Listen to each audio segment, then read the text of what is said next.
கரன்னு கரைச்சி விட்டுட்டாரு. ஸ்லோவாக இருக்குது, கிரிஞ்சாக இருக்குது, அப்படி இருக்குது இப்படி இருக்குதுன்னு நம்ம விமர்சனம் பண்ணிட்டு போயிட்டு சுற்றிட்டு இருக்கிறானுங்க. படம் ரொம்ப முக்கியம் இருக்குதுண்ணா. வேற எவனா நடிச்சிருந்தானா கிரிஞ்சு ப்ரோ, ஒரே சென்டிமெண்ட் ப்ரோன்னு பாருங்க. கொலசாமி, அதாவது எங்க கரசாமி வந்து எங்க குளம் தீக்க வந்த குறை தீக்க வந்த கொலசாமி அப்படின்னு படத்தை பின்னி எடுத்திருக்கிறாரு. நாங்க வந்து திருட வரலடா, திருப்பி எடுக்க வந்திருக்கோம். நீங்க எங்க கிட்ட தந்தரமா பேசி கொடுத்த லோனை நாங்க திருப்பி எடுக்க வந்திருக்கோம், திருட வரல. டேய், எங்களுக்கு பூட்டை உடைக்கிறத தவிர, ரோட்டை பிரிக்கிறத தவிர, திருட தவிர வேற எந்த வேலையும் தெரியாதுடா அப்படின்றாரு. எதுக்கு அப்படி சொல்றாரு? எங்க கிட்ட நீங்க திருடுனீங்க, நாங்க உங்ககிட்ட திருப்பி எடுக்க வந்திருக்கிறோம் அப்படின்னு படம் புல்லாவே பரன்னு கரன்னு கரைச்சி விட்டுட்டாரு நம்ம தனுஷ். அதுக்கப்புறம் என் உள்ளம் கவர் எங்க KS ரவிக்குமார் சார் எவ்வளவு படம் நடிச்சிருந்தாலும் சரிடா, இந்த படத்தில் எல்லா தகப்பனையும் தூக்கி சாப்பிட்டுட்டாரு என் கொலசாமி எங்க KS ரவிக்குமார் சார். இப்படி ஒரு அப்பன் எத்தனையோ அப்பன் ராமநாதபுரத்தில் இருக்கிறாங்க. அந்த அப்பனோட வேதனையான கதை தான் இந்த கரசாமி. கண்டிப்பாக இந்த கரசாமி தனுஷுக்கு மிகப்பெரிய அண்ணாமலையார் உத்தரவு கொடுத்துருக்காரு, கண்டிப்பாக மிகப்பெரிய வெற்றி அடையும்.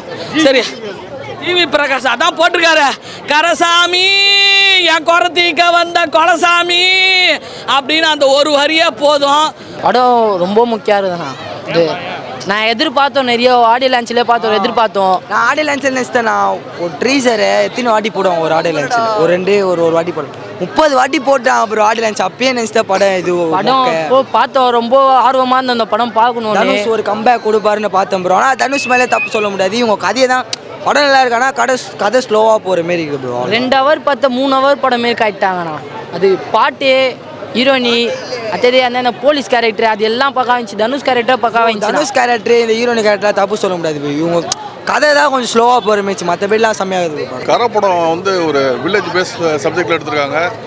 அதில் வந்து ஒரு பேங்க் கிட்ட வந்து கடன் வாங்கினதை திருப்பி கெட்ட ஒரு விஷயம், ராபரி விஷயம், இது எல்லாமே இந்த படத்தில் இருக்குது. ஸோ யூஸ்வலாக இதெல்லாம் இருந்துச்சுன்னா வந்து படம் வந்து பயங்கர இன்ட்ரெஸ்டிங்காக இருக்கும். பட் இந்த படத்தோட சப்ஜெக்ட் வந்து பயங்கர ட்ரையாக இருக்குது. ஸோ படம் வந்து ஃபுல்லாகவே லேக்காக இருக்குது. ஃபஸ்ட்டு ஒரு 10-15 மினிட்ஸ் தாண்டினதுக்கப்புறம் பார்த்தீங்கன்னா படம் ஹெவி லேக்கு. ஃபஸ்ட் ஹாஃப்மே லேக்கு, செகண்ட் ஹாஃப்மே வந்து ரொம்ப ஹெவி லேக்கு. தனுஷ் ஃபேன்ஸுக்காக இந்த படம் ரசிக்கிற மாதிரி இருக்கும்னு பார்த்தீங்கன்னா அங்கங்கே துளியாக இருக்கிற மாதிரி ஒரு 3 இடம் 4 இடத்துல வந்து கொஞ்சம் விசில் அடிக்கிற மாதிரி விஷயம் வச்சுருக்காங்க. பட் அதை தாண்டி வந்து அவங்க ரசிகருக்குமே ரசிக்கிற அளவுக்கு பெரிய லெவலில் இல்லை. மமிதா பைஜ் வந்து பார்த்தீங்கன்னா இப்போதைக்கு பார்த்தீங்கன்னா ஒரு ஹாப்பனிங் ஹீரோயினாக இருக்காங்க. எல்லாம் ஒரு யூத்ஃபுல்லான படங்கள் எல்லாமே அவங்க மெயினாக இருக்காங்க. பட் அவங்களுக்கு வந்து ரோல் ரொம்ப சின்னதாக கொடுத்துட்டாங்க. ஒரு ஃபஸ்ட்டு ஒரு 20 மினிட்ஸ் வரைக்கும் தான் அவங்க மேக்ஸிமம் வராங்க. அதை தாண்டி பார்த்தீங்கன்னா ஒத்த சீன் அங்கங்கே வராங்களே தவிர அவங்களுக்கான சீன்ஸ் ரொம்ப கம்மியாக இருக்குது. ஸோ அவங்களை யூஸ் பண்ணாதது இந்த படத்தில் வந்து டைரக்டர் மிஸ் பண்ணிட்டாருன்னு தான் சொல்லுவேன். ஆனால் கரைப்படியாமல் இருக்குது அப்படிதான் சொல்லணும். படம் உண்மையாக தயவுசெய்து நான் ஒருத்தருக்கு நான் டிஸ்க்ளைமர் போட்டுக்கிறேன். இந்த இன்ஸ்டாகிராமில் ரீல்ஸை பார்த்துட்டு எனக்கு 2 செகண்டில் நல்லா இல்லை அப்படின்னு இப்படி தள்ளி விடுறான் பார்த்தீங்களா, அவனுங்களாம் தயவுசெய்து தியேட்டருக்கு வந்துடாதீங்க. ஏன்னா உங்களால் தான் தமிழ் சினிமா வந்து நாசமாக போயிட்டுருக்கு. நல்ல படம் வாரம் ஒரு நல்ல படம் வருது பிரதர். இந்த கரா படமும் அப்படி தான், நல்ல படம், அருமையான படம். இந்த படத்துக்காக கண்டென்ட் அப்படி போட்டு உழைச்சிருக்கிறாரு. டிரெக்டராக இருக்கட்டும், தனுஷ் சாராக இருக்கட்டும், அவ்வளோ நல்லா பண்ணியிருக்கிறாங்க. இதுக்கு மேலே ஒரு நல்ல படம். ஆனால் இதையும் பார்த்துட்டு சில பேர் லேகாக இருக்குது, ஸ்லோவாக இருக்குது, கிரிஞ்சாக இருக்குது, அப்படி இருக்குது இப்படி இருக்குதுன்னு நம்ம விமர்சனம் பண்ணிட்டு போயிட்டு சுற்றிட்டு இருக்கிறானுங்க. அவனுங்களாம் எப்படி நல்ல படமே தயவுசெய்து நல்ல படம் எப்படி எடுக்கணும்னு தயவுசெய்து வந்து எழுதியாவது கொடுங்கடா, அப்படியாவது பார்த்துட்டு அனுப்பலாம் லெட்ரு. சத்தியமாக வந்து என்னால் ப்ரோ எனக்கு பிடிச்சிருக்கு படம், எனக்கு பிடிச்சி. மனுஷங்க தனுஷ் சார்கிட்ட ஆடியன்ஸ் என்ன விரும்புகிறாங்கன்னா ஒன்றே ஒன்று தான், இந்த வடச்சென்னை, அசுரன், கர்ணன், கேப்டன் மில்லர் இதெல்லாம் ஒரு ஆக்ஷன் இருக்குது பார்த்தியா, அந்த ஆக்ஷனை தான் விரும்புகிறாங்க. அதோட சேர்த்துக்கு ஒரு கண்டென்ட் தலைவா, ஒரு நல்ல கண்டென்ட் கொடு தலைவா, மெசேஜ் ஃபேமிலிக்கு, அதையும் விரும்புகிறாங்க. அதை ரெண்டுத்தையும் மிக்ஸ் பண்ணி ஒரு இது போட்டு படத்தை ஒரு வேறு மாதிரி பட்டி டிங்கரிங் பாட்டு நல்லா தீட்டி கொடுத்துருக்கிறார் டைரக்டரு. எனக்கு படம் பெருசாக ஒர்க் அவுட் ஆகலை. ஃபர்ஸ்ட் ஹாஃப்லாம் பயங்கரம் சோதிச்சிட்டாங்க. இப்போ உள்ள பசங்க இது எப்படி கொண்டாடுறாங்க, இதே வேறு எவனா நடிச்சிருந்தானா கிரிஞ்சு ப்ரோ, ஒரே சென்டிமெண்ட் ப்ரோன்னு பாருங்க.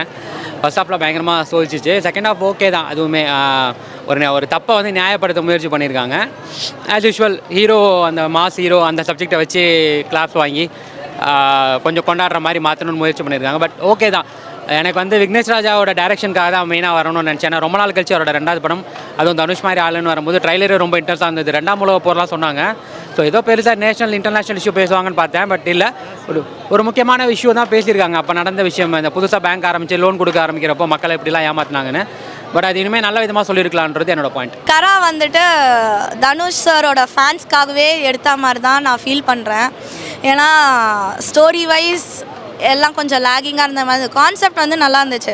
ஒரு ரூரலில் வந்து லோன் வாங்குறாங்க, அவங்களுக்கு வந்து ஒரு அவேர்னஸ் இல்லாமல் எத்தனை வட்டி போடுவாங்க அப்படின்ற அந்த ஒரு அவேர்னஸ் இல்லாமல் அவங்க லோன் வாங்குறது, அந்த அந்த விதத்தில் கான்செப்ட் வாஸ் வெரி குட்.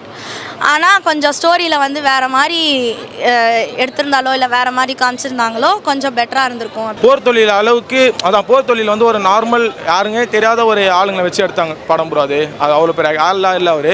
இவர் வந்து ஒரு தனுஷ் ஒரு பெரிய நடிகர் வச்சு எடுத்திருக்காரு. ஆனால் அதான் உங்கள்கிட்ட சொன்ன பார்த்தீங்களா, ஒரு அந்த நடிகருக்கு ஏற்ற மாதிரி எதிர்பார்ப்பாங்கல்ல, ஒரு ஆக்ரோஷமாக ஒரு மாசாக காட்டணுன்னு, அந்த மாதிரி எதுவுமே இல்லை. ஒரு நார்மல் ஒரு நம்ம ஃபோனில் படம் பிடிக்கிற மாதிரி எடுத்திருக்காங்க. அதான் ஒரு லைவான ஒரு படம் பார்த்த மாதிரி தான் இருக்கும்.